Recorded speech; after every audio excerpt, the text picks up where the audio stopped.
are back with our popular series, Today's 5 Things, where professionals tell us what they would never do based on their years of experience. And this morning, we're going to hear from a dentist, an electrician, and a professional mover. First up, Denise Caron-Quinn.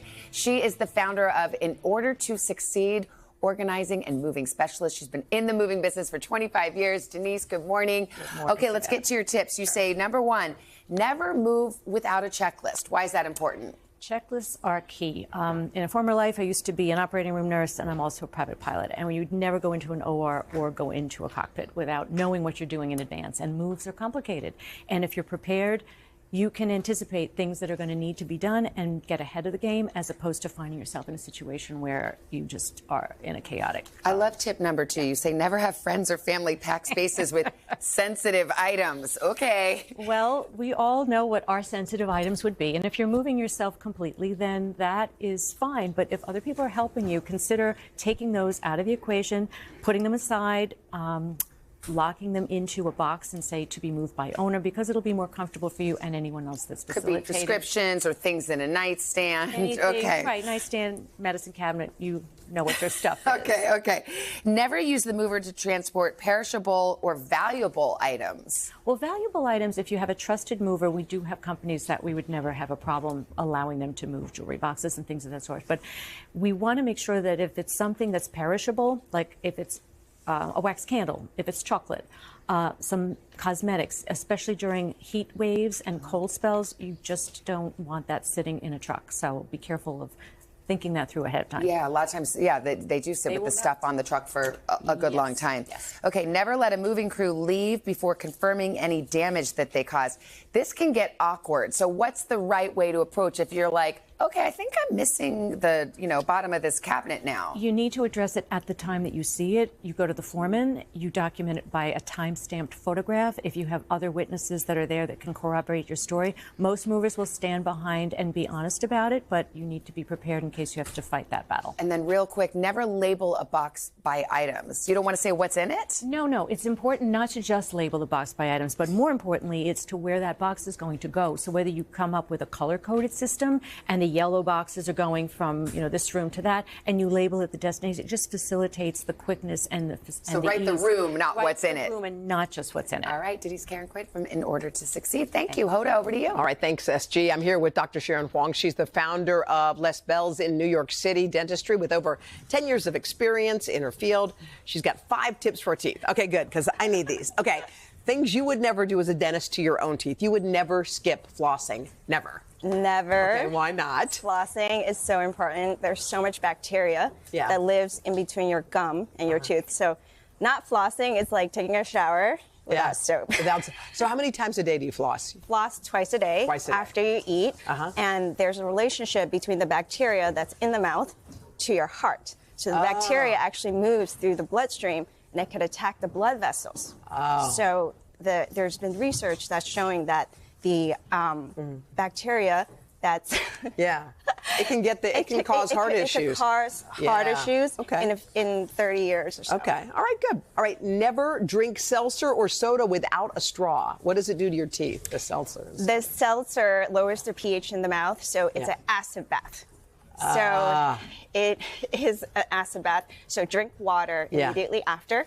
Okay. And just rinse your mouth to neutralize the pH. This one I see a lot on Instagram. It says, you say never get duped by whitening gimmicks. They have I've seen this purple goop that people are putting on their teeth and then they're sparkly white. Yes, it's there's lights. We've all seen these lightning products with the lights. What the light is doing is that it's dehydrating the teeth, so it makes the teeth appear whiter, but it's actually not whiter. The second you take a sip of water, the color comes back. It comes right back. Okay, so just use professional stuff there.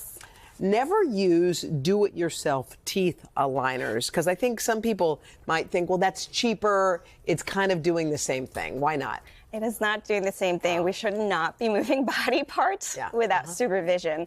So I cannot tell you how many of these cases I see in my office where the front teeth are perfect, the back teeth are not touching. So it's best to see a professional. Lastly, never brush immediately after you eat. How long are you supposed to wait? You're supposed to wait 30 minutes after you eat. Immediately after, the pH in your mouth is very acidic, so the teeth are actually a little softer.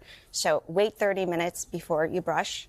Look. Rinse with water. That's it. All right, I learned a lot. All right, thank you, Dr. Huang. Let's go over to Craig. All right, Hoda, thank you. That's right. Dustin Stelzer is a master electrician, more than 15 years of experience. He's also the CEO of the online training platform Electrician U. Good to see you. Thanks for coming in this morning. Thanks for having me. Let's start with tip number one. As an electrician, you say you would never plug a power cord into another power cord. Why?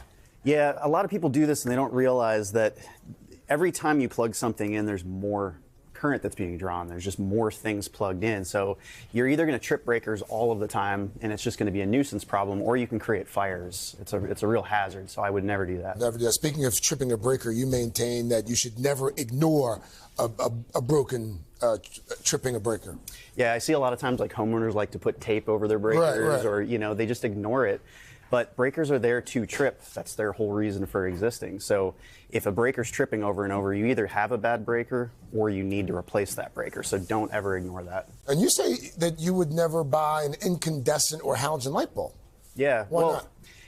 LED is really cheap, and we pay for watts. Okay. So when we pay our electric bill, why would we use a whole bunch of light bulbs that are 60 watts each when we can get away with paying for 7 watts? So it's kind of like driving down the street and you have a hole in your gas tank, and you just keep filling it up. Okay, that's a good comparison. Yeah. You say never skip the house inspection. Yeah, well, even further than that, I would always make sure an electrician actually does your electrical inspection. So a lot of these third-party companies, they're just kind of generally trained for like regular inspection stuff. Me as an electrician, I'm always going to inspect my own homes and my own electrical systems because we know the codes, we know the dangers, we know a lot of things that these third-party companies don't know. So I will never move into a house without doing my own electrical. And tip number 5, you say as an electrician, and I know people that do this, sometimes you want to use the indoor lights. You'll take them outside, you put them on the patio. No, don't do that. Never do that. No. Why? So indoor lights are not weatherproof. They're not, they can have things leak into them, and when that happens, they get destroyed, they get corroded. So anything that is outdoor rated, it'll actually say on the product that it's listed to be used outdoors. Yeah. Only use that outdoors because you can dump water on it and you're fine. All right, Dustin, 5 good tips. Thank you, brother. Appreciate it. Have a great weekend. And thanks to all of our experts, by the way. And you can learn even more at today.com. Hey, thanks for watching. Don't miss the Today Show every weekday at 11 a.m. Eastern, 8 Pacific on our streaming channel, Today All Day. To watch, head to today.com/allday or click the link right here.